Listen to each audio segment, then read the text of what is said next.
خۆشەویستانی کورسات نیوز سڵاوتان لەبێ لەگەڵ هاوکارانم بەیەکەوە پانۆڕامایی ئەم شەوتان پێشکەشەکەی لە هەر ڕوودا و پێشاتێکدا ڕاگەیاندن و مێدیا ڕۆڵی تایبەتی خۆی هەیە. هەندێک مێدیا لە بری گەیاندنی پەیامی ڕاستەقینە بۆ خەڵک و دوورکەوتنەوە لە چاواشەکاری و حکومدانی پێشوەختە و بە ناوی دروستکردنی حەدەس و پەلاماردانی بەرامبەر ئازاری دەرونی خەڵکەدەن. لە ڕووداوەکانی چەند ڕۆژی ڕابردوودا مێدیا ئەوەی دووپات کردەوە، یان ئەتوانین بڵین بەشێک لە ڕاگەیاندنەکان ئەوەیان دووپات کردەوە. وەختێک شاشەیەک بەکاردەهێنرێت بۆ چاواشەکاری، بۆ هەواڵی ناڕاست، بۆ هەواڵی نادروست و بێزارکردنی بینەرەکانی، ئەمە کاریگەری لەسەر کۆی پرۆسەکە و لەسەر کۆی پرسەکان دەبێت. جا لە کۆمەڵێک بابەتەوە و لەسەر کۆمەڵێک بابەت لەگەڵ بەڕێز سەڵاح خدر نووسەر و ڕۆژنامەوان لەلا هەیە گفتوگۆی لەگەڵەکەی. بەڕێزیان ماوێکی زۆرە، هەم وەک چاودێر هەم وەکو ڕۆژنامە نووس و نووسە. کاک سەڵاح سوپاسی و دەرفەتەکەین کە بەڕێزت بە ئێمە داوە پانۆڕامە. من ئەمەوێ هەڵسەنگاندنی تۆ بزانم، هەمیشە ئەڵێ کات وەختێک کە تۆ لە ناو حەدەسەکەیانی لە دوورەوە سەیری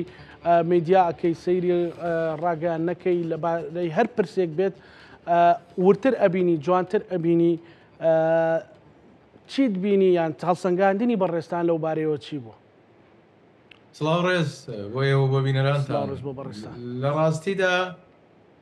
ئێمە چەندێکیش لە حەدەسەکان دوور بین، دووری مەسافەی جوغرافیا، بەڵام لە ناو حەدەسەکەین بەوەی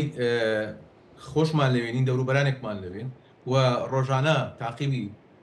ڕوودا و حەدەس و پێشکەوتنەکانەکەین. ئەوە هەم وەکو کارێکی ڕۆژنامەوانی، هەم وەکو تاکێکی کوردی ئەو کۆمەڵگایە ئەوەی کە لەوێ ڕوودەدا، ئەوەی دەگوزەرێ بە هەردوو دیوی پۆزەتیف و نێگەتیڤەکەی ئێمەش عیلاقەدارەکا بەخۆیەوە. بۆیە لە حقیقەتە ئەوەی ئێمە دەیبینین شتێک هەیە پێڵێن شەڕی تایبەت، یعنی وەکو دەستگایەکی تایبەت، شەڕێکی تایبەت لە ڕێی میدیا و ئێستا بەڕێوە دەچێت. مەخابن بە حکمی نەبوونی، یعنی ئێستا بڕوانە هەموو حکوومەتی هەموو دەوڵەتێک خاوەنی میدیایەکی نەتەوەی حکومیە. مەبەستم ئەم میدیای ڕسمی دەوڵەتە یا حکوومەتە، حکوومەت ئەم میدیا ئاڕاستاکە و پلانی ئەم میدیا و نەخشەی میدیا و کاری میدیادا دەڕێژێ. مەڵام مەخابن لە هەرێمی کوردستان لای ئێمە ئەم میدیای غیاوە، بوونی ئەم میدیای نییە، بەڵکو میدیای حیزب هەیە یاخود میدیای دابەشبوو بەسەر هەندێک باڵ یاخود هەندێک کۆمپانیای دیکە. بەڵام لە ناوانشدا میدیا هەیە بە ویژدان و میدیای بە ویژدان هەیە، یعنی هەمویان وەکو یەک نین. ڕاستە هەندێکیان گرێداوی لایەنێکی سیاسی، تیجایەکی سیاسین، بەڵام لە گەیاندنی حقیقەتە جیاوازیان هەیە. لێرەدا ئەرکەکەی میدیا، حقیقەتە ئەرکی میدیا تەنها لە بەرچاوگرتنی پێوانەکانی ڕۆژنامەگەری نییە، بەڵکو لە بەرچاوگرتنی دۆخی دەرونی ئەو کۆمەڵگایە و بە ئەساسگرتنی بنەمانەتەوەیی و نیشتیمانی ئەخلاقی ویژدانیەکان هەیە. بەڵێ ئەمە شتە هەر ئەساسەکەی. مەبەستی من ئەوەیە لە هەرێمی کوردستان هەندێک میدیا هەن کە ئەم میدیانە لە دەستگایەکی تایبەت پێ ئەڵێن شەڕی تایبەت ئاڕاستە دەکرێت. بەڵام لە ئەساسەوە ئیشی میدیایە کاک سەڵاح مەسەلەن شەڕی تایبەت بکات؟ ناخێر جامش قسەکەم لەسەر ئەوەیە مەخابن، یعنی میدیا ئەسڵان بڕوانە هەموو مێژووی میدیاگەری هەروە هاتووە. میدیا هۆشیاری دەدا بە کۆمەلگا، کۆمەلگا هۆشیارەکاتەوە، حقیقەتەکان دەگەێنێتە کۆمەلگا. حقیقەت مەبەستم ئەوەیە ڕاستی دەگەێنێتە کۆمەلگا، چونکە بەڕاستی ئەو کۆمەلگایە شایانی ئەوەیە کە ڕاستی پێ بگەێنی، شایانی ئەوەیە کە پێی بڵێ چی دەگوزارێن، نەک حقیقەتێک کە هەیە، ڕووداوێکە هەیە بەرەواژەیەکە چاواژەیەکی. ئەم میدیایانە، ئەم دەستگایانە کە ئەم میدیانە ئاڕاستە ئەکەن شەڕێکی دەرونی زۆر خراپ، شەڕێکی حتى ئابووریش لەسەر کۆمەلگا بڕێوا بن. ئەوەی لە چەند ڕۆژی ڕابردووە ڕووی داوە لەلایەن هەم میدیای دیجیتال، هەمیش مێدیای گشتی بە هەم تۆڕە کۆمەڵاتەکان هەمیش تیڤ و ڕاگەاندنەکان بە گشتی مەبەستم مەخابن شەڕێکی هێندە خراپیان لەسەر کۆمەلگا لەسەر تاکی کۆمەلگا بەڕێوە بردووە کە ئەتوانم بڵێم تا ئاستی خەڵکانێکی زۆر یان تووشی نەخۆشی دەرونی کردووە نەخۆشی دەرونی بەو مانایی کە هەم شێواندنی ڕاستیەکان هەمیش ترساندنی خەڵک تۆقااندنی خەڵک هەم کۆمەڵێ درۆ کە ئەم درۆیانە کۆمەڵێ ناڕاست بڵاوکردنی ناڕاستی کە ئەم ناڕاستیانە بۆتە هۆی ئەوەی کە گەل بێمتمانە بێ بە میدیا یعنی بێمتمانەی لەناو کۆمەڵگا لە بەرامبەر مێدیا دروستەکە ئەمە خەتەرێکی گەورەیە ئەمە خەتەرێکی گەورەیە تۆ لێرە حەقیقەتێک هەیە نایپارێزی پێچەوانە بەراوەژووەکەیتەوە یعنی تێکدانێکی باری دەرونی و نەفسیەتی کۆمەڵگا هەیە و ڕووی داوە لە ماوەی ڕابردوودا ئاخر معقول نییە تۆ کەسانێکی زین و فۆتۆیان دەهێنیتە سەر شاشە دەڵێ ئەمانە مردوون خودی ئەمە پێشێلکردنی بنەماکانی مافی تاکە پێشێلکردنی بنەماکانی مافی مرۆڤ و ئازادیەکانە کاک سەلاح ئەوەی تێبینیت کردبێ زۆر جار مەسەلەن کابرا هەواڵێک دا ئەڕێژێ یان فەوزایەکی مێدیایی دروستەکە یعنی وەکو ئەوەی کە بە زۆر بۆ نمونە بەسەر منداڵێ ئیلا بێت تۆ وابیر بکەیتەوە وا بڕیاردەی وا بڵیت نا حەدەسەکە بەو شێوێنی کە تۆ ئەیڵێی خۆ مەسەلەن ئەگەر شتێکم بەسەر هات بێ بە جۆرێک بۆ ترش و خوێەکەن خۆت زیندوی ئەڵەی کاکە گیان من ئاوام ئەوە تا بابەتەکە ئاوا بڵێن نە ئەوەی ئێمە وتمان ڕاستە تۆ نازانی ئێ بەسەر خۆم هاتووە ینی هەست ناکەی ڕێک ئەوەیان دروست کردووە ڕاستێکی ئەوەی منویستم لەسەر ئەو خاڵە جاخت بکەمەوە ئاخر هیچ معقول نیە منطق نییە مرۆڤێک زینووە تۆ دەیهێنی فۆتۆی بڵاوکەیت دەڵێ ئەمە مردووە ئەمە جگەلەوەی کە کاریگەریەکی دەرونی خراپ لەسەر ئەو تاکە لەسەر بنەماڵی ئەو تاکە دروست دەکا وەکو ئەوەی ژێرپێنانی مافی تایبەتمەندیەکانی کەس تاک لە چوارچێوەی ئازادیە گشتیەکاندا و لە عینە کادا بە تەواوی قێزەونکردن یا ناشرینکردنی ڕووی مێدیایە تۆ مێدیا لە بەچاو خەڵکە بێمتمانە ئەەکەی ئەمە کێشەکەیە لێرەدا ئەوانەی کە گوزەراوە ڕوویان داوە بە حقیقەت پێمان دەڵێن کە میدیا لە هەرێمی کوردستان هەندێک میدیا لە هەرێمی کوردستان بە شێوەیەکی زۆر خراپ بوونەتە پارچەیەک لە پیلانێک کە لەسەر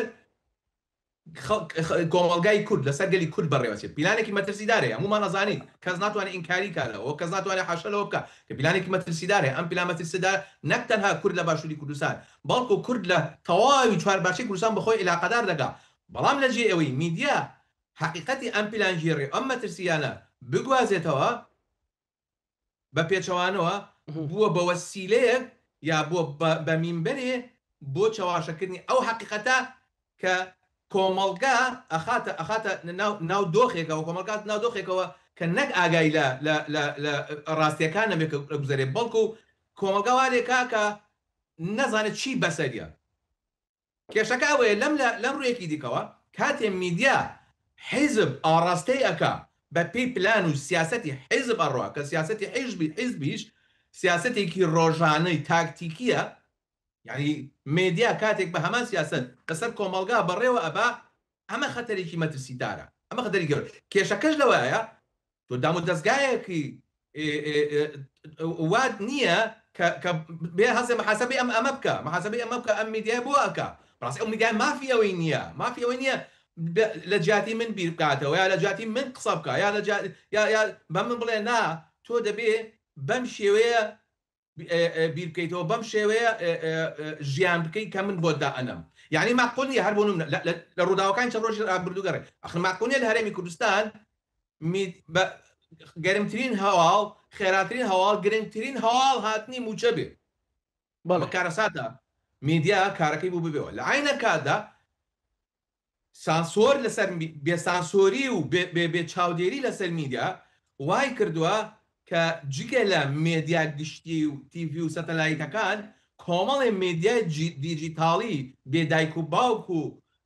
مەجهول دروست بێ کە ئەمانە بە حەقیقەت لە قیمەی قێزەونیدان بۆ معنای نە پێوانەکانی مافی ئینسانە پارێزن، نە پێوانەکانی مافی تاگە پارێزن، نە ئینتیمانەتەوەی نیشتیمانەکان ئەپارێزن. ئەمانە مەترسی جدین، بۆیە مەخابن لەم ڕۆژهای ڕابردووە ئەوەی کە دەرکەوت پێمان ئەڵێ کە بەڕاستی ئێمە لە غیابی میدیایەکی نیشتیمانی نەتەوەی جددیدای. باشە مەسەلەن بۆ نمونە ئێستا لەو ڕووداوانەی چەند ڕۆژی کە لە سلێمانی بوو با بێمە سەرەوە، یعنی وتەبێژی پۆلیس و تەبێژی ئاسایش مەسەلەن هێزە ئەمنیەکان قسەیانە کرد، مەسەلەن مێدیایەک سلێمانی تۆمەتبارە کرد، حەزبێکی تۆمەتبارە کرد، مەسەلەن هێزێکی ناشیر نەکرد، هەڵمەتێکی گەورەی پەلاماردانیان دروست کرد بوو لەسەر کەسایەتێک لەسەر ینی یاسا لەوێ ئیشی خۆی کردووە، مەسەلەن وتەبێژی دادگا قسە ئەکا سەر بە حکوومەت نیە نەخێر، مەسەلە وتەبێژی پۆلیس قساکاڵە نەخێرەوی سەر بە حکوومەت، وتەبێژی ئاسایش قساکە هەمووی ڕەتەکاتەوە. ئەمە بێئەهمیەتکردنی تەنانەت بۆ هەیکەلی حکوومەتیش نییە؟ دەزانی چۆنە کاک زانە ئەوەی ئێمە باسیەکەین نەک تەنها حکوومەت، زیان بە هەموو پێگەکانی کۆمەڵگا، بە حکوومەت، بە تەواوی دام و دەستگاکان بە حقیقت بەڕاستی حەز بۆ خۆی بێڕێزیکردنە بە یاسا و بە دەستور و بە قانون و بە هەموو سەر تاڤای دام و دەستگاکان. ڕاستە هەندێک کۆد هەیە لە ڕووداوەکان، هەندێک کۆدی ڕووداوەکان هەیە مێدیا ئەتوانێت ئەم کۆدانە بشکێنێ، بەڵام دیسانش پێوانێکی خۆی هەیە، دیسان سنوورێکی خۆی هەیە. میدیا دەبێت سنووری میهنی پیشەیی خۆی، سنووری ئەخلاقی خۆی، سنووری مرۆڤایەتی خۆی ئەبێ بزانێت. تۆ ئەتەوێت کۆمەڵێک کۆد بشکێنی، کۆمەڵێ نهێنی ئاشکرا بکەیت، ئەمە حەقی خۆتەوە میدیا، بەڵام مافی ئەوەت نییە بە هەموو پێوانەکان بە هەموو یاساگەردونیەکان یاساکانی ئەرز و ئاسمان مافی ئەوەت نییە کە تۆ ئەو حقیقەتی کە هەیە بە شێوەیە پێچەوان و چاواشەیکەی تۆ خۆت میدیای، بەڵام ئەبی بە دەستگای پۆلیس، ئەبی بە وتەبێژی دەستگای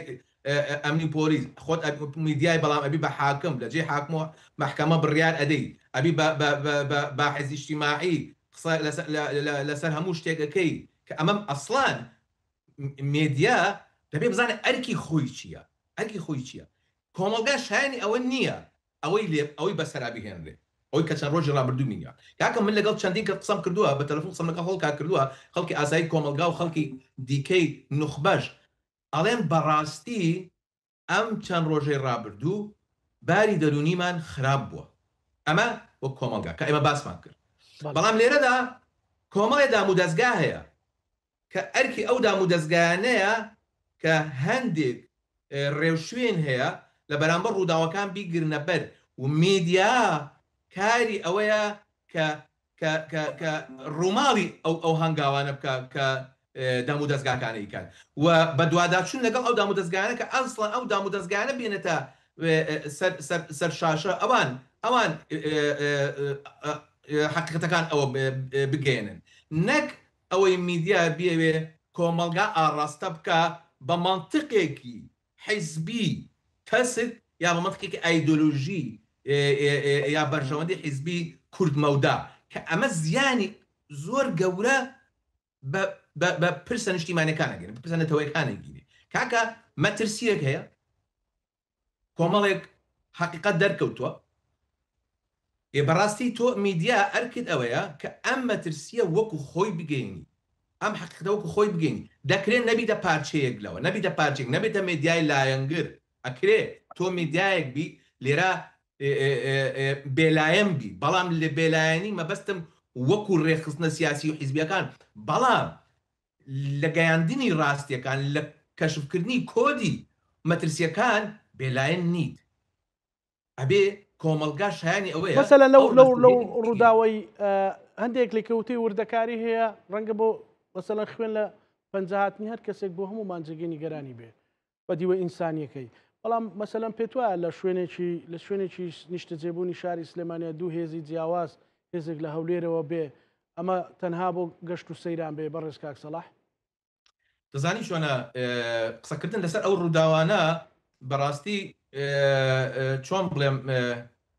گەرچی هەندێک شت ئێمە هێڵراوەتەوە بۆ دادگاکان یا کۆمەڵی بەڵگەی دیکە بڵاو بێتەوە قسەی لەسەر بکرێ، بەڵام لە ڕاستیدا هەمومان ئەزانین ئەو حەدەسەی کە ڕوویدا کە لە هەینی ڕابردوو لە 22 مانگە لە شاری سلێمانی ڕوویدا ئەمە دەرخەری بەپێی ئەو بەڵگانش بڵاو بۆ تۆ حتا بەپێی با بڵێن قسەکردنی کەسی نزیک لەوانەیە کە دەستگیریش کراون بۆ خۆیان کە لە دەروی زیندان دەڵێن لە دەرەوەی ئیرادەی سیاسی هەرێمی کوردستان ئەم دەستێک هەیە ئەم ڕووداوانەی ئاڕاستی کرد ئەم ڕووداوانەی دروست کردووە و لە عینەکەدا لە ناو هەرێمی کوردستان بە دیاریکراوی لە شاری هەولێر کۆمەڵێک جومجۆڵ دروست بووە کەسانێک لە ناو شاری هەولێرە کە سەرکێشی پێشەنگایەتی ئەم جومجۆڵیان کردووە ئەم جومجۆڵە بە بۆچوونی من بۆ جگەلەوەی کە باسێک ئەوەی کە دەڵێن بۆ تێکدانی ئارامی و ئاسایشی هەرێمی کوردستان بێ لە عینە کاتدا ئەگەر بەپێی ئەو ئەترافاتانەی کە دەرکەوتووە ڕاست بێت هیوادارم محکەمە ئەموو ئەوانە بە تەواوی دەرخا بەڕاستی مەترسیەکی جدی لەسەر پێگە و ستاتۆی هەرێمی کوردستان هەبووە هەیە کە ساڵانێکە دەپارێزرە و بە خوێنی هەزاران سەدان هەزار شەهید و سەدان هەزار خەڵک بەرهەم هاتووە جامە بەستەکەی من لێرەدا ئەوەیە ئەم پیلانە مەترسیداری کە باسی دەکرێت لە ئەنووساتێکدا دەشفرە ئەبێ لە بەرامبەریدا دەبێت ڕێوشوێن بگیرێتە بەر دیارە لایانی بەرامبەر کە لە لالەزار بوون و ڕێت بەڕێز کاک لە هەور شێخ جەنگی و کۆمەڵێکی دەوروبەری کە لە چوارچێوە ئەم تۆمەتەدا دەستگیر کراون ئەوان قسەی خۆیانیان هەیە و تا ئێستا ڕەدی دەکەنەوە کە ئەوان لە ناو پیلانگیرێکا جێگایان گرت بێ بەڵام لێرەدا کۆمەڵی ئێعترافێ ئەم ئێعترافانە کە دەرئەکەوێ لەگەڵ ئەو ڕووداوانی ڕوویداوە گرێدراو بە پێشکەوتنە ئیقلیمیەکان بە پێشکەوتنە هەرێمیەکان و گرێدراو بە پێشکەوتنەکانی لە کوردستان و ڕووداەن پێمان دەڵێن کە بەڵێ لێرەدا پلانگیێڕێک هەبوو دەکرێت هەندێ لایەن ڕاستە و یا باڵێ بە نەزانیش بووبێ بە زاناییش نەبێت لەنا ئەو پیلانەدا جێگایان گرت بێ بەڵام لە نەتیجەیە بە ئەنجامگیربوونی ئەو پلانە دەکرا بەڕاستی نەک ئەم ستاتۆی کوردستان هەرێمی کوردستان لە باربەرێ بەڵکو مەترسی بۆ سەر پارچەکان دیکەی کوردستانیش دروست بکە ئەمە لە بۆدانەتەوەیە گەورەکەەوە سەیرەکەی مەسەلەن بەڵێ مەبەستەکەی من ئەوەیە دەستبرنە بۆ کۆمەڵێک کۆت بدەستبرنە بۆ کۆمەڵێک کۆت بەڕاستی کە مەسەلەن دەبێ ئاگاداری ڕووداوەکان بی کە تێبگەی مەسەلەن حاڵەتێکی وەها دروست بێ زۆر دەمێکە کاک سەلاح مەسەلەن ئەنیمەیشن لەسەر سلێمانی دروستەکرێت بەردەوام هەوڵە درێ سلێمانی وەک زۆنێکی ئارام بە ئەنواع شکات و شکاتکاری بە ئەنواع ڕووداوی تر بە مێدیا بە هەموو بابەتێک خەریکن یعنی پێت وایە بۆ سلێمانی کاک کێزانە من سەریح هەندێک شت هەیە دەبێ بیڵێ فەرموو دەوڵەتی تورکیا هەتا ئێستا چاوی بڕیوەتە سەر باشوور و بە ڕۆژاوای کوردستان و تا ئێستا پیلانی دەوڵەتی تورکیا لەسەر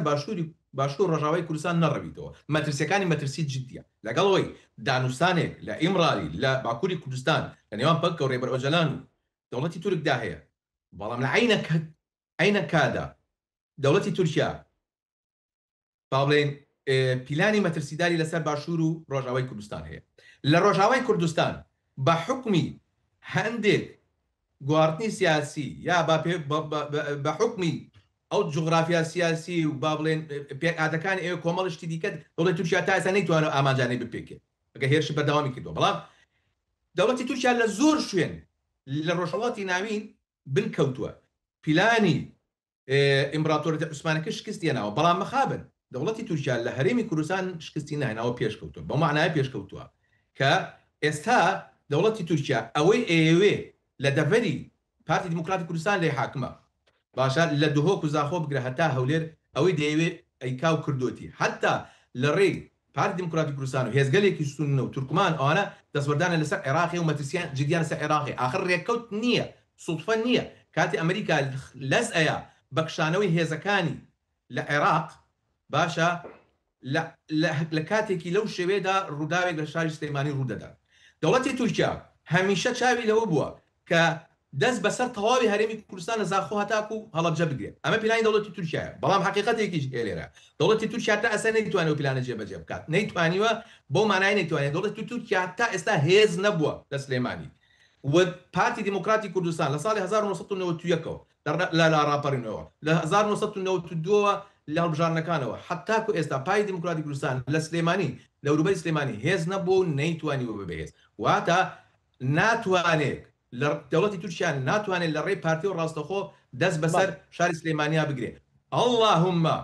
سیوەکی ئابێکی دیکە 1996 دروست بێت کە ئەمڕۆ ساڵیادەکەیەتی ئەویش بە پێی ئەو هۆشیاری کۆمەڵایەتی پێشکەوتن سیاسیانی لە سلێمانی هەیە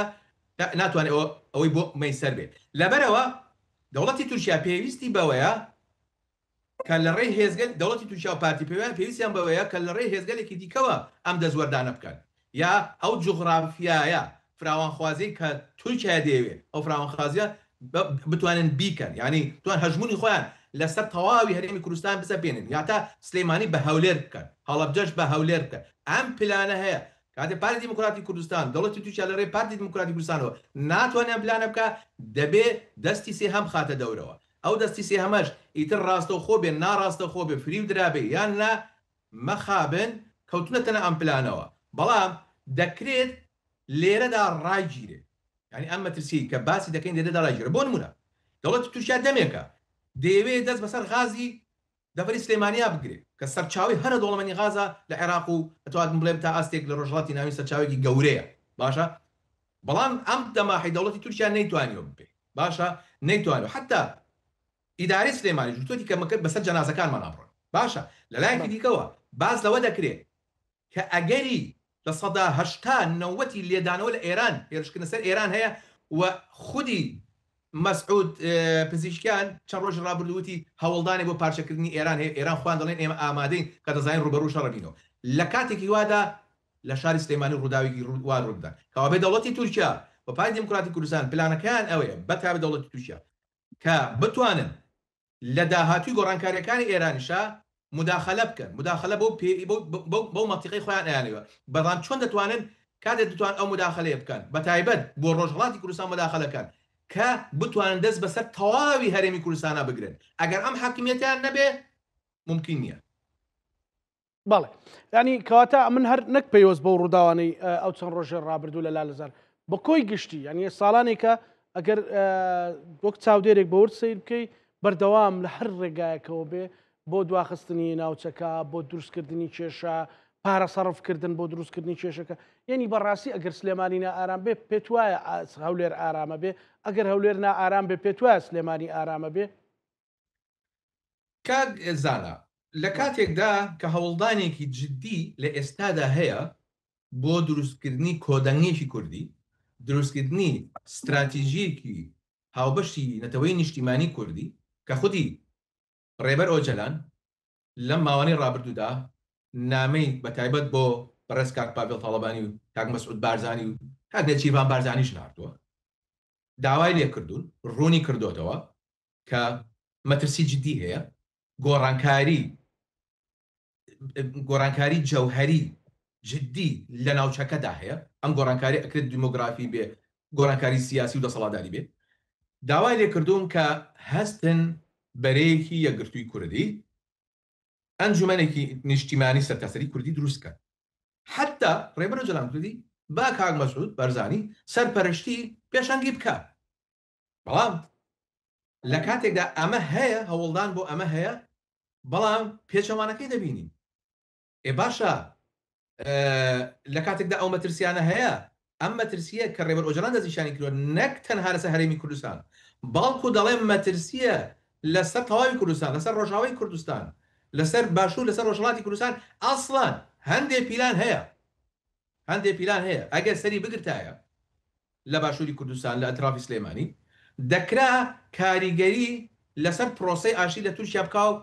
دەکرا تەوازنەکان بە شێوەی لە شەوەکان بگۆڕێ بەڵام خۆشبەختانە هەندێک پیلان هەڵوەشێنراوەتەوە و دیسانیش ڕحقیقەت پێت بڵێ ئەم مەترسیانە ئەمە کۆتا مەترسی نییە مە کۆتا هەڕەشە نییە وەکوێ ئاماژەتان پێ کرد دەمێکە هەوڵی پەلکێشکردنی سلێمانی بۆ ناو شەڕێکی خوێناوی هەیە ڕێبەر ئۆجەلان پێشتر گوتوێتی هەوڵدانێ هەیە کە ئەگەر هۆشیار نەبن دەیانەوێت تەنانەت هەرێمی کوردستان و سلێمانیش وەک غەزە وەک حەلەب لێ بکەن باشە کەوابێ لەرەدا ئەم مەترسیە جددیە هەیە و هۆشیاریش دراوە لە بەرامبەریدا لەجێ ئەوەی تەدبیر بگیرە لە بەرامبەر ئەمە هەندێک مەخابن هەندێک پیلان دەشفرە و ئاشکرا دەبن کە بەڕاستی بێهیوابوونێک دروستەکە و مەترسیەکی جدیش لەسەر مستەقبەلی کورد لە نەخشەنوێتی ڕۆژهەڵاتی ناویندا دروستەکە. ئێستا کە بڕیار دراوە گۆڕانکاری جدی لە عێراقا بکرێت کاکە من هەر نمونەیەکی بەسیط بکرێت. بەڵێ لەم ڕۆژانی ڕابردووە بەعسیەکان لە بەغداد بەیاننامێکی زۆر زۆریان بڵاو کردوێتەوە، بەیاننامێکیان بڵاو کردەوە بە ناوی ڕاپەڕین و گۆڕانکاری جدی دروستە بێت. کاکی من بیرتان بێنمەوە حسێن جەمال مستەفا کە ئەکاتە زاوای سەدام و سکرتێری یەکەم سەدام حوسێن 9 مانگ پێش ئێستا لە مقابلەیەکیدا بۆ تەلەڤیزیۆنێکی عەرەبی دەڵێ لە دوایەوە کە من لە زیندان بەربووم چوومەتە هەولێر لە هەولێر لایەن بەڕێز کاک مەسعود خۆی لە کاک مەسعود بەرزانی نادوتی بە دووەمان چوون بۆ لای ئەو پێشوازیان لێ کردوم بە گەرمی احترامیان گرتوم دوایە پاسەپۆرتیان بۆ دروست کردوم داوتیانە چی دەوێت چی بۆ بکەین تومە پاسەپۆرتێک بۆ دروستکەن پاسەپۆرتێکیان بۆ دروست کردم چوومەتە ئیمارات ئەمە واڵێەوە لینەکەی هەیە مقابلەکەی هەیە کەس ناتوانێت ئینکاری بکاتەوە. باشە لە کاتێکدا حکومەتی عێراق داوای کردووە بەعسیەکانی کە لە هەولێرن تەسلیم بکرێت بەڵام هیچ وەڵامیشان نادرێتەوە و بەجددیش ئەوە ناگرن کە پێت بڵێ ئەوە مەترسی جددیە لەسەر هەرێمی کوردستان کە بەعسیەکانی حیوانەت داوایەکە نادرێت. باشە لە عینە کاتە جەمال مستەفای زاوای سەدام لە هەولێر بووە مقابلەکەی هەیە و هەولێریش ناتوانین ئینکاری لەسەر بکات. باشە لە کاتێکدا ئەمانە هەیە گۆڕانکاری جدی واتە لە عێراقدا هەیە ئەم مەترسیە دەکرێت مەترسی گەڕانەوەی حکومەتی بەعس بێ نەک حکومەتی بەعس بەتەنها بەڵکو حتا باز لە کۆمەڵێک کۆبوونەوەی بەعسیەکان لە هەولێرەکرێت لە ماوەکانی ڕابردوودا یعنی ماوەی نزیک مە بەس ماوەیەکی دوور نییە. کاکی من هەر بیردامێنێت 4 ساڵ پێش ئێستا بیرمەندی عێراق حەسەن عەلەوی بیرمەندی عێراق ساڵی 2021 بۆ تەلەڤیزیۆن ئەتەغەیر قسەی کرد وتی من 2 جار لە هەولێر سەردانی عیزە دووریم کردووە. باشە ئەمە پەیوەستە بەم ڕۆژەوە بە تاریخەکەی ئەم ڕۆژەوە سیڤەکی ئاواتە ئەو ڕێکەوتنە استراتیژیە لەناو پارتی دیموکراتی کوردستان و حکومەتی بەعسدا بووە یا حیزبی بەعسدا بوو کە تا ئێستاش ئەو ڕێکەوتنە دەربازە ئەم ڕووداوانە پەیوەندیان بە کۆمەڵێک ڕووداوی اقلیمیەوە کاک سەلاح بۆ نمونە باسی ئەوەت کرد جگەلەوەی کە لایەنە اقلیمیەکە بەڵام ئێمە ئەوەندەی ئەبینین لەبەرەوەی کە دیسان دێمە سەرەوەی مێدیا لە گۆشەیەکی بەرتەسکەوە بینەر ئاراستاکە یان ئێوێ هەواڵەکانی خۆی ئەوەی ئەوێ ئەوە بگەێنێتە بینەر نەک ئەوەی هەیە کە بیگەێنێت. بۆ نمونە مەسەلەن پێت وایە کە دەستی ناوخۆی لەو مۆزوعانەیە هەبووە حتا بۆ شێوانی سلێمانیش مەسەلەن ئێستا تازە بۆمان دەرەکەوێت بۆ منە ئۆپۆزیسیۆنێکی وەکو نەوەی نوێکە شاسوار عەبدولواحیدە لە زیندانە ئەمڕۆ وەزارەتی دارایی کە مەڕەبتی نییە بۆ منە بە حزبی حکومڕان کە یەکێتی لە سلێمانی ئەڵێ 92 ملیارد دینار قەرزارە کە سەر و 60 بە زمانی خەڵک بڵێن 60 ملیۆن دۆلارەکە 6,000 دۆلارەکە یعنی ئەمانە چین ڕوو ئەدەن بەڕاستی کاک سەلاح بۆ چوونی تۆ لەسەر ئەوە بەتایبەتی خەڵکێک فری و بدەی بە میدیات بە حسابی خۆت بە ئۆپۆزیسیۆن خۆت پیشاندەی سەیرەکەی لەولاوە قەرزاری لەولاوە لەسەر پارەی خەڵک و گیرفانی خەڵک کردوتە وێ ڕای ئەوەی وەکو حکوومەت و دەسەڵاتیش گەندەڵی هەبوو کە لەمەوە ڕابردوو زۆر باس کراوە. کاک زانە دۆستی شاسوار عەبدولواحید دۆسیەکی ئاڵۆز و دۆسیەکی خۆڵە دەزانی هەمومان ئەزانین ساڵانێکە بە سەدان بە هەزاران دۆسیە و شکات سکاڵا لەسەری هەیە هەمووی کەڵەکە بووە لە محکەمە لە دادگا بەڵام مەخابن بەدەم داخوازەکان یا سکاڵەکانی خەڵکەوە نەچوو. شاسوار عەبدولواحید لە ڕاستیدا پێگەیەکی سیاسی با بڵێن هەر لە چوارچێوەی پاراستنی ئەو سەرمایی کە هەیەی کە سەرمایەکی ناشەرعی و غێرقانونیە پەیدای کردووە یا کۆی کردوتەوە لەبەر ئەو هەموو شکات و بەڵگانشکە لەم ڕۆژانە دەرکەوتون هەمووی ڕاستیە سەرمێنێ حیزبێکی سیاسی دروست کردووە کە ئەم حیزبە سیاسیە بتوانێت خۆی ئەو سەرمایە و ئەو ئامانجانە هێتی بیپارێزێت. باشە هەموو کەسێ مافێکی ئەوەی هەیە دەکرێت ینی بەشداریکی سیاسی هەبێ بەڵام چی بەشدارێکی سیاسی ئەمە مەسەلەک هەیە. باشە من ناچمە سەر ئەو دۆسیانەی کە لەسەر شاسوار هەیە کە من بۆ خۆم باوەڕم پێی هەیە کە ڕاستە کە پارێکی زۆر زۆری خەڵک خوراوە ئەوە بەجێ هێڵین بۆ محکەمەیەک لای کاتەوە بەڵام بڕوانە بێمتمانەیەکی شاسوار هەتا دوایی هەبووە یعنی لوت بەرزێکی هەتا دوایی هەبووە کاکە هەرچیەک بێ ناکرێ بۆ نمونە کاک شاسوار خۆی دەرکەوتووە لەسەر شاشە دەڵێ من باج نایەم پارەی کارە باش نایەم و هەر بە ئارەزوو نایەم و کەس ناتوانێت محاسەبە بکە یعنی ئەمە هاندانێکە بۆ دەوروبەرانێکی دیکە بەڵام ئایا لێرەدا پرسیارەوەی تۆ پشت ئەستور بە چی دەتوانێت ئەمە بکەیت دەکرێت دیسان ئەڵێم کاروباری سیاسی خۆی بکە مافێکی شەرعی خۆی ئاسا دەستور حەقی پێداوە بەڵام بە چه ئامانجێک سەردانی دەوڵەتی تورکیا دەکا و لەوێ دەردەکەوێ و سەردانەکەی نهێنێ دوای وەکە ئاشکرا دەبێ ناچارێ بەدانی پێدا بنێ بکە بەڵێ سەردانی کردووە باشە و لە بەرامبەر ئەو ڕەخنانی کە لێشی دەگیرێ بێمنەتانە قسە دەکا و دەڵێ بەڵێ من پەیوەندیم لەگەڵ دەوڵەتی تورکیا هەیە پرسیارەکەی منەوەی تۆ حکوومەت نیت تۆ پارچەیەک نی لە حکوومەت لەسەر چێ ئەساسێک پەیوەندی لەگەڵ دەوڵەتی تورکیا هەیە ئەمە یەک دەوڵەتی تورکیا لەسەر چه ئاساسی پەیوەندی لەگەڵ تۆدا دروست دەکا دەوڵەتی تورکیا کە دان بە ستاتۆ هەرێمی کوردستان نانێ باش بەسم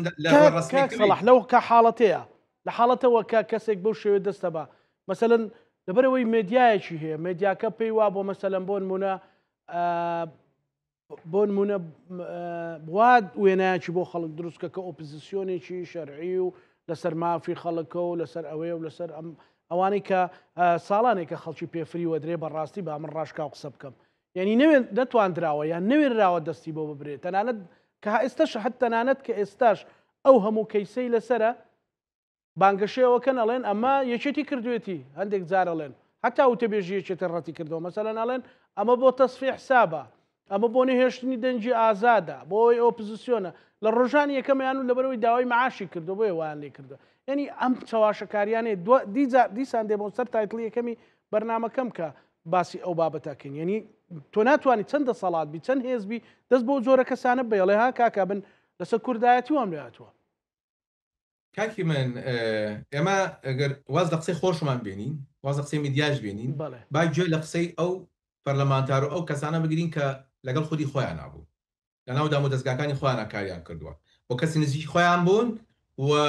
چالاکی سیاسی ڕێخستنەکەی خۆیان بوون اینەوەی نوێ دەوروبەرانێک بە پەرلەمانتارەکانیانەوە کاکە ببڕین جۆ لەوانە بگرن ئەوان کۆمەڵی حەقیقەتی ئەو ڕێخستنە و سەرکردایەتی سەرۆکی ئەو ڕێخستنە ئاشکرا دەکەن باشە ئەسا من بۆ خۆم ڕەخنەم هەیە لە ئیدارەی سلێمانی کە دەبوو ئەم دۆسیەیە و ئەم قەزایانە زووتر یەک لاکرانایەتەوە و زووتر بەدەم داخوازی و دانگەوازەکانی خەڵکەوە بچوونە ئەخیاکی من بەزاران شکات هەیە بەڵام دیسانیش ئەگەر درەنگیش بوو بێ جوڵاندنی ئەم دۆسیەیە یا بە دادگایدانی بە هەر حاڵ دادگایکردن لەسەر ئەم دۆسیە دیسان کارێکی پێویستە من قسان سەرەوە نییە کە دەکرێت ئامانجێکی سیاسی لە پشتەوە هەبوو بێیان نەبوو بێ بەڵام ئەمە دۆسیەشی قەزاییە خەڵکانێک هەن کاکی من خەڵکانێک هەن پارەیان خوراوە من خەڵک ئەناسم هیچ پەیوەندیەکی حیزبی لەگەڵ هیچ حیزبەکانیە لە یەکێتی نیشتیمانی و دموکراتی کوردستان بە ئیسلامی و ڕاست و چەپەوە پارێ خسۆتە بشکەوە پارێ خسۆتە پرۆژەوە لای شاسوار عەبدوڵواحید و لای پرۆژەکانی خوراوە نەیانداوەتەوە خۆشیان خۆتۆی جوان هەموو کەس جوان لێ بۆ ئەڵێن کاگە کارتیان ناویتێ جوانە بڕۆ حەقی و پارانتان جۆلان نەبکەن لە چاویلان یعنی مەبەستم چییە ئەم دۆسیەیە سەریکە ئەوانش میدیای خۆیانیان هەیە وەک چۆن ئەو میدیایان لە ڕۆژانی ڕابردوو دادبینیمان کە هەموو حقیقەتەکانیان بە شێوەیەکی زۆر نێگەتیڤ شێوان ئەمێش میدیایەکی خۆیانیان ئەم میدیایانە لە چوارچێوەی سیاسەتی ئەو ڕێخستنا کارەکەن تێگەی ئەو دۆسیەیە وانیشان دەدێت کە دۆسیەکی سیاسی بێ ئەلا کولین من مەبەستەکەم ئەمە نییە ئەم دۆسیە چەندێک سیاسیە بەڵام بە حقیقەت دەکرێت لەسەر هەندێک شکوگومانی سیاسیش جوڵەی سیاسی شکوگومانی چالاکی سیاسیش دۆسیە لەسەر ئەوە بکرێتەوە ئەمە ڕاستیە ئەگەر کۆمەڵی شکوگومانیش هەیە نەک تەنها دۆسیە قەزایەکان لەسەر دۆسیە بکرێتەوە کە ئایا لە ڕابردوودا چی بووە چی نەبووە باشە کۆمەڵی عیلاقات کۆمەڵی پەیوەندی چ ئەساسێک هەبووە ئەمانە کاری دادگایە و خەڵکیش ئەمە ئەپرسێ و دەڵێ دەبێت بزانرێ کە ئەم پەیوەندیان لەسەر چ ئەساسێک بووە و چەندێک لە بەرژەوەندی گشتیا بووە و چەندێک زیان بە پرۆسەی دیموکراتیزەبوون و پرۆسەی ئازادی و چەندێک زیان بە پێگەی هەرێمی کوردستان دەگەینێ. باشە کاک سەلاح بۆ چوونی تۆ لەسەر ئەو مێدیانەی کە وەکو بە تەفاسیل توێ دیتەیڵی بابەتەکە کە بەڕاستی پەلاماری سلێمانیەدەن بەڕاستی پەلاماری هەموو پیرۆزیەکانەدەن بە ناوی سیاسی بە ناوی ئەوەی کە شینت لەگەڵەکەم بە ناوی ئەوەی هاوسۆستم بە ناوی جوڵانی سۆزی خاڵک مەسەرەن ئەو بە تایبەتیش ئەو مێدیانەی هەولێت کاتێک کە تۆ ئەو کەیسانت باس کرد بۆیە منی ڕاکێشا و پرسیارە بکەم بەڕاستی ینی ئەمە ئەتوانی ناویان لێ بنیت چی تۆ ئەو هەموو شتە هەیە ئەتێ پەردەپۆشی بکەی بێی پەلاماری شارێک دەی بێی پەلاماری یان تێوێت لەسەر پەتی سۆزی خەڵک یاری بکەیت. کاک زانا حکوومەتی بەعز سەدام بڕۆ سەیری ئەشیفیان بکە سەی وتارەکانیان بکە زۆرترین هێرش کە کردویانە لەسەر سلێمانی کوردیانە. سەدام و حزبی بەعز هەمیشە دانی بەوە دانا ئەوتوتی خەتەرترین شار بۆ ئێمە سلێمانیە. لەبەرەوە هەمیشە سلێمانی بە ئامان گیراوە لەلایەن ڕژێمەداژی کارەکانەوە. بڕوانە لە ماوەکانی ڕابردوودا کۆمەڵێک دەستێوەردانی زۆر خراپ لەسەر ساڵی شاری سلێمانی هەبوو. ئەو کۆمەڵێک کەس شەهید بوو کەسانی وڵات پارێز کەسانی بەمە کەسانی شۆڕژێر ئەطرافی سلێمانیا شەهید بوو مادام مداخلەیەکی مەترسیدار لەسەر سلێمانی هەبووە. هەمیشە ئەم هەوڵدانی ئەم شکاندنە هەبوو بەڵام مەخابن شکاندنی شارێ شکاندنی کوردستان هەمیەتی. باش با بەدیقەتەوە ڕێک ئەو پرسیارە بکەم لەسەر پرسیینەتەوەی کە تۆ نووسەر ڕۆژنامە نووسێکینەتەوەیت شکاندنی سلێمانی و دروستکردنی پشێوی لە سلێمانی و ناشرینکردنی و وێنەی سلێمانی یەکسانە بەچی چ زەرێک لە پرسیینەتەوەیمانەدا بەڕێز کاک سەلاح خدر ئەمە لە بەرژۆندی کێدایە مەبەستمەوەیە پەلکێشکردنی هەولێر سلێمانی دوهۆک هەڵەبجە بۆ ناو شەڕێکی خوێناوی شەڕێکی کوردکوژی شەڕێکی ناوخۆیی وەشکاندنی شکۆی هەولێر سلێمانی دوهۆک هەڵەبجە لە قازانجی شیایە بەڕێزم ئەمە لە قازانجی کووردا نییە لە قازانجی خودی لە قازانجی خودی دەسەڵاتی سیاسی خۆشیان نییە. ئەمە پلانێکە بۆ لەباربرنی چگام دەستکەوتی کە ئێستا هەیە. ئەمە پلانێکە بۆ ئاستانکردنی کە کورد لەم قۆناغا هەنووکەیەیە قۆناغی گۆڕانکاری ڕۆژهەڵاتی ناوینە کورد نەتوانێت بگاتە ئامانج یعنی ئەوەی کە لە سیوەرە کرا و لە لۆزانە لە دەستدرا ئێستا هەوڵدانێکی ئەوە هەیە دیسانیش لۆزانێکی دیکە بە شەوی کە دووبارە بێتەوە کە کورد سوود لەم هەلە نەبینێ. ئەسڵەن پرۆژەکە ئەوەیە پرۆژەکە تەنها ناشینکردنی شارێک نییە کاکە تۆ شارێک ناشینکەوە تۆ کۆمەڵگایەک بە هەموو ڕەنگەکانی بە هەموو دەنگەکانی بە هەموو بیر و باوەڕە جیاوازەکانی نەمە بەستی من لێرە ئەوە بوو لێرە ئەوە بوو زۆر جار ئەڵێن کاک سەلاح خۆشت کە لێرە بوویت ئەزانیت مەسەلەن خوشکوبراکانمان لە باکووری کوردستان لە سلێمانین لە هی ڕۆژهەڵات لە سلێمانین هی ڕۆژاوا لە سلێمانین هەتا هی شارەکانی دیکەی هەرێمی کوردستانیش لە سلێمانین بە ئامانجگرتنی و تێکدانی ئەو ڕەوشە تۆ لە دەسەڵاتە سیاسەکە و لەوەی دیکە گەڕ مەسەلەن چ زەربەیەک لە پرسیینەتەوەی تیمانەدایان چ زیانێک بە پرسیینەتەوەی تیمانەگەیەنێ بەڕاست بێگومان زیانێکی زۆر زەرە دەگەنی وەکو من وتم ینی ئەمە چەندی جاریش لەلایەن هەندێک قیادەی سیاسی بە ویژدانە و دووبارە کراوەتەوە ئەوەی لە سلێمانی ڕوئەدا ئەگەر ئەرێنی بێنەرێنی بێ دیاربەکریش و قامیژلوش و مەهابەتیش بەخۆی علاقەدارە کرد دۆسیەکە ئێستا یەک دۆسیەیە هەندێک میکانیزمەکان جیاوازن ئێستا دۆسی کورد ئێستا یەک دۆسیە ئێستا لەسەر ئاستی جیهان دۆسی کورد بە یەک شێوە تەماشاکرێ کە کورد لە ڕۆژهەڵاتی ناوین دا ڕۆژهەڵاتی ناوین دەبێت چی بێ ئێرا مەسەلەکەی ئەوەیە ئەمە بەستی جەنابەتەوێت کە سلێمانی واتە علاقەدارە بە هەر چوار پارچەی کوردستان کاکی من 100% کاتێک بڕوانە کاتێک لە کۆبانێ هێرش کرایە سەر کۆبانێ لەوێ هەوڵی لە نێوبردنی ڕۆژاوای کوردستان درا لە شاری سلێمانی و هاوکاری ڕۆی بۆ کۆبانێ باشە لە باکووری کوردستانەوە چوو لە ڕۆژهەڵاتی کوردستانەوە چوو هاوکاری معنەوی و مادی شەهیدماندا لەوێ و لە عینە کاتێ داعش هێرشی بۆ سەر هەرێمی کوردستان بۆ سەر کەرکووک و بۆ سەر شەنگال کرد گەریلای باکوور و شەروانی ڕۆژاوای کوردستان و کوردی دڵسۆزی ڕۆژهەڵاتی کوردستان لە کەرکووک و لە شەنگال شەهید بوون کاوە بێ ئەمە یەک شتە بەڕێزم هەموو ئەو هەوڵانی هەمووانی کە کە ئەو هەوڵانی دەدرێت بۆ ناشرینکردنی شارێک بە تایبەت سلێمانی کە بووەتە ئامانجی قەڕەوڵی دوژمنان، ئەمە پلانێکە لە دەرەوەی خۆیان ئاڕاستە دەکرێن و پلانێکی مەترسیداری دەوڵەتە داگیرکارەکانە کە لە هەر شتێکە ناتەوافق بن لە پرسی گوردا تەوافقن و یەکدەنگن کە نەهێڵن هیچ شتێ بشێ بڕوانە با لێرا من قسەم تەواوکەم. حکوومەتی ئێستای شەرع سووریا لەگەڵ حکوومەتەکەی ئەنقەرە دەوڵەتی تورکیا پاشا و لەگەڵ بەشێکی زۆری ناو حکوومەتی عێراقیش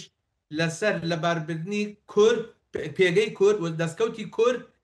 یەکدەنگن و پلانی هاوبەشیشیان هەیە. بڕوانە هاکان فیدان سەرکێشی پلانێکی کردووە لە نێوان وەزارەتی خارجی سووریاش و عێراقیش و ئێرانیشدا بۆ ئەوەی کە نەهێڵن کورد لە داهاتوە بێشتێ، بەڵام مەخابن ئێمە خۆشمانە ناو خۆمانە کەوتونێتە ناو ئەو پلانە ئەو داوەوە کە ئەوەشی هەیە هەوڵ ئەدەن بە شێوەیەک نەک ناشرینکەین بەڵکو لە باری بەرن دەنا بانگەشەکردن یا ڕاهێنانی سایکۆلۆژی خەڵک بەوەی کە سلێمانی دەکەوێتە شەڕێکی مەترسیدارە و سلێمانی بە غەزە دەکرێت، ئەمە پیلانە. بەڵێ دواسەرنجی بەڕێز کاک سەلاح لەو بەرنامەیە گەر شتێکم نەپرسی بێ. سپاس دەکەم سڵاو ڕێز بۆ هەم لای هیوای هۆشیاری بۆ هیوای ئازادی کۆتایی بە و مەترسیانی لەسەر گەلی کورد هەیە. زۆر زۆر سپاس بۆ بەڕێز سەلاح خدرنووسەر و ڕۆژنامەوە لەلایە لەگەڵمان بووی. سپاس بۆ بەڕێستان بە هیوای ئەوەی کە بتوانین پامین ڕاستەقینەی مێدیا و بێتەوە شەکاری و پەرچەکردار بۆی کە سەرۆک باوفڵ وتی کاری خۆمان بکەین. پانۆڕامامان لەگەڵ هاوکارەکانم پێشکەشکردن ئێوەش ئەمانەتی خوای گەورە بن خواتان لەگەڵ.